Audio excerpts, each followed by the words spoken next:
What's up everybody, this is Danny and this is the LG G Flex. Now this is one of the two curved phones in the world right now, this along with the Samsung Galaxy Round. Unlike its Samsung counterpart, the LG G Flex is actually able to be bent, and I'll show you that a little bit later, but it's actually the choice of components that LG put into this phone that allows it to flex. It has a plastic covered OLED display, it has a plastic back, and also has a bendable battery that is in the back of the phone. So if anything, this is kind of a cool party trick to show your friends because, I mean, you can't do this with every phone. If you put pressure on the back of it against a flat surface, it will actually bend without a problem at all. Now it doesn't flex the other way, so don't try that because if you flex it too far the other way, it'll probably crack, so don't try that at home. In the real world though, what does this really mean? It doesn't really mean much because if you put it in the pocket as usual, that bend really doesn't do anything for you because the curve of your thigh, it really doesn't make it comfortable for you. Now, the only real practical thing about it is that if you like to put your phone in your back pocket, then this makes sense. I did this plenty of times in my testing with the G Flex and I actually had no problems with the phone cracking or having any kind of damage to it. So if you like to put your phone in your back pocket, then this is definitely going to be the phone for you. Since we got its most notable feature out of the way, let's do a quick hardware tour of the G Flex. On the back, you'll see a very glossy plastic finish and that has a purpose. I will show you that later with the single speaker on the back. And then you have an IR blaster, the 13 megapixel camera without optical image stabilization, and the LED flash. You also have that back button setup that you had on the LG G2 with the power button and the volume rocker switch. On the side you will see the SIM card tray, and on the bottom you will see the micro USB port, the primary microphone, and the 3.5mm headphone jack. On the opposite side, you see absolutely nothing, and then when you go to the top of the device, all you see is the secondary noise-canceling microphone. On the front, you see a 2.1 megapixel front-facing camera that can record 1080p video, the earpiece, and the appropriate sensors. The curve of the display on the LG G Flex is not as severe as it may look on camera. It's actually very subtle, and it does have some advantages, and I'll show you that later on. But what you need to know is this is definitely a two-handed device. Now the bezels are very thin on the side, so it's very manageable that way, but it's really tall, so you're definitely gonna need two hands to operate this phone. The build quality of the Flex, it's not bad at all, but the one thing that I don't like about it is how slimy that device feels on the back because it's very glossy, it's slippery, and it catches a lot of fingerprints, and it just feels weird in the hand if it gets dirty. But there is a better look there at the curve of the G Flex. It's not that severe. The thing I battled with all the time with the G Flex is how much dirt and dust it collects. I mean, this has only been in my pocket, but it gets covered with lint and dust and dirt, and it's just a constant battle to try to keep this thing clean. So if you're gonna buy this device, definitely get ready to clean it all the time. You may be asking yourself, why did they choose this material and why is it so slippery and why is it so glossy? Well, there's a reason why they did this because they are the first ones to ever introduce this technology, which is a self-healing back. This coating on the back allows this phone to heal itself against your daily minor scratches. So if you have keys in your pocket or something like that that may lightly scratch this device, then it's gonna be able to heal itself over time. So if you put a little bit of heat on it, let's say you rub your hands on this actual coating itself, it actually helps it to heal, and as you can see, those scars are gone off the back of the G Flex. Now it's not perfect for if you actually gouge this or you get into it with a little bit of a heavy scratch, it's gonna stay on there. So it's not perfect, but it does work. I mentioned this earlier, but this OLED screen is covered by plastic. That's what allows it to flex. It actually has this weird coating on the front of it that makes it harder to see in sunlight. I know I'm not getting it very well on camera, but you'll know what I mean if you actually use this device. The double tap to wake feature is great on this, just like it was on the G2, and you will be able to see now the 720p 6-inch display. Yes, 720p, not 1080p, it is 720p. Does that make a huge difference? Well, for pixel junkies, yes, because if you actually zoom in to the screen itself, you're going to be able to see the pixels on the text, but for the general user, probably not. But if you're used to high-end displays, you're going to notice a lot of faults with the G Flex display because things look grainy on this device. I mean, especially when you dim the screen itself. Everything seems to look a little bit grainy, and just the way the color replication is, it's very funky. And it's not a very bright display either. It's actually pretty hard to see in sunlight.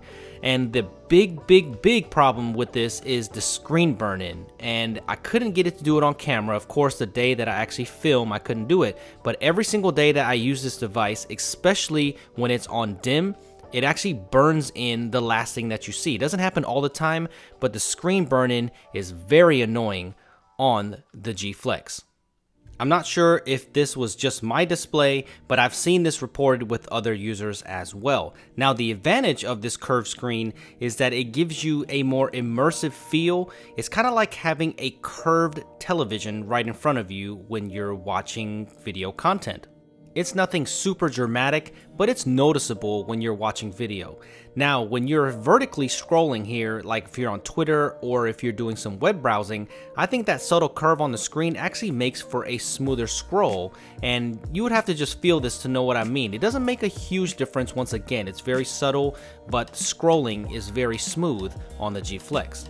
The one thing you should be noticing though is how fast the performance is and how smooth the scrolling is. That's because it's got a 720p display and it's not pushing a lot of pixels around, and it's being powered by the powerful Snapdragon 800 processor with 2GB of RAM and the Adreno 330 GPU. If you're worried about performance, then don't be. Even the very heavily skinned LG UI has no problem running on this LG G Flex whatsoever. Even multitasking runs without a hitch at all. That was a great inclusion because it takes advantage of the large screen on the LG G Flex, and I found myself using this very often. And even graphically intensive games like The Room 2 and of course my favorite Dead Trigger 2 had no problems playing whatsoever. Very smooth frame rates, and actually the curvature of the screen itself, I thought it was easier to hold in the hand actually, and I thought gaming experience was very good on this. Now the speaker could be a little bit better. That solo speaker is a little bit tinny, it's not that loud, so besides that though, the gaming experience was top notch. Another huge positive thing about the G Flex is that it has a large 3500 milliamp battery, and even though that's not removable, the battery life on this is fantastic because on moderate use you're definitely going to get about 2 days. Heavy use, I was able to still get through an entire day, so do not worry about battery life on the LG G Flex. I think you won't have any problems with it whatsoever. If you've ever watched any of my LG reviews before, then you will know that I'm not a huge fan of the LG UI because I think it's very heavily skinned on top of Android, and I think that it gets in the way. It's a little bit cluttered, but at least there's not 2 settings buttons here on the actual notification tray. Thank God for that. And they are toning it down a little bit. There are some useful things about the LG UI, don't get me wrong. So it's all a preference issue. I'm just not a huge fan of it. But the one bad thing too is this thing is running Android 4.2.2 Jelly Bean, and the 4.4 update is being pushed out across the world, so hopefully the carriers will get 4.4 very soon. If you're wondering about phone call quality, it's just as good as any other modern smartphone out there. This was tested on the AT&T 4G LTE network. Now, the 13 megapixel camera, it's got some good and some bad. The good thing is it does record in 4K video. Now, the 4K is not as good as the Galaxy Note 3. It's a little bit overexposed.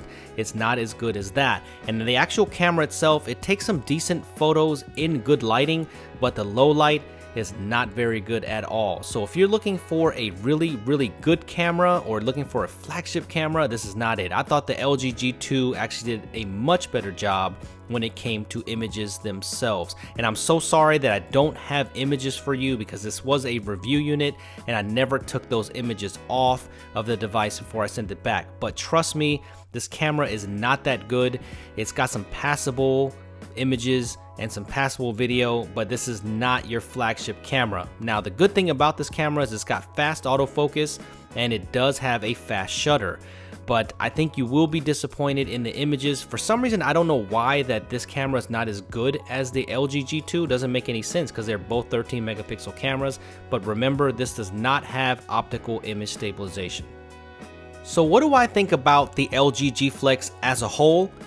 When I first got this phone and when I first held it in my hand, I thought, wow, what a cool phone, because this is the first flexible, truly flexible screen and truly flexible device that's ever been made. And it is a technical marvel, and I have to give it up to LG for making this possible. But this device has many faults. To be able to make this questionable flex happen, it has to sacrifice on build quality. It's got a plasticky build, it's got a subpar screen, and it's got a mediocre camera, and it just has a weird feeling overall. It's not that flagship feel that you would get when you hold it in your hand like the HTC One M8, the iPhone 5S, etc. Even though that the performance is very smooth with the Snapdragon 800 processor, and if you plan to buy this device, I don't think you'll have a problem with performance whatsoever, but it's the package as a whole that is very forgettable. I mean, there's a lot of other devices out there like the Samsung Galaxy S5, the HTC One M8, that just does everything better than this device does. I can't help to think that this is more of a prototype or a first revision of something that is very cool and that can impact the future later, but it's just not the device to buy right now. So what do you guys think about the LG G Flex? Do you have one? Have you used one? And what do you think? Let me know in the comment section below if you agree or disagree with this review. I mean, is this the whole Flex feature a gimmick? Some of you may not think so. So if you enjoyed this review, make sure you give me a thumbs up and follow me on Twitter at SuperScientific. And please subscribe to my channel so you don't miss any more videos like this one. And I will see you guys in the next video.